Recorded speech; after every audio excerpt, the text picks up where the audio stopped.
Assalamualaikum teman-teman. Kembali lagi bersama saya Fatmawati Hasan. Pada hari ini yuk sama-sama kita membuat kartu ucapan untuk sahabat kita. Yuk simak videonya sampai habis ya. Alat dan bahan yang digunakan bisa kalian lihat di sini. Kemudian yuk lanjut ke cara pembuatannya. Pertama, di sini kita sediakan kertas buffalo dengan ukuran 15 x 20 cm. Kemudian kertasnya kita lipat dua seperti ini. Lalu kartunya akan saya hias menggunakan kertas origami. Di sini saya akan membuat bunga, membuat kupu-kupu, dan yang lainnya. Dan untuk cara menghiasnya kalian bisa lihat pada video ya.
Kemudian pada bagian dalam kartu ucapannya kita berikan kertas HVS, lalu kita tulis ucapan yang kita utarakan untuk sahabat kita.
Di sini saya tambahkan lagi kertas yang berbentuk lingkaran-lingkaran gitu supaya lebih cantik.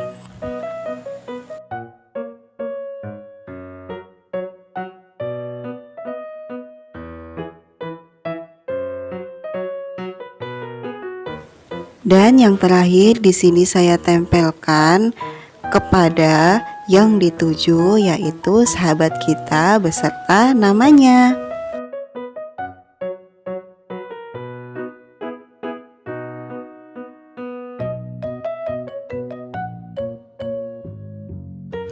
Nah, kartu ucapan untuk sahabat kita sudah selesai. Gampang banget kan cara membuatnya?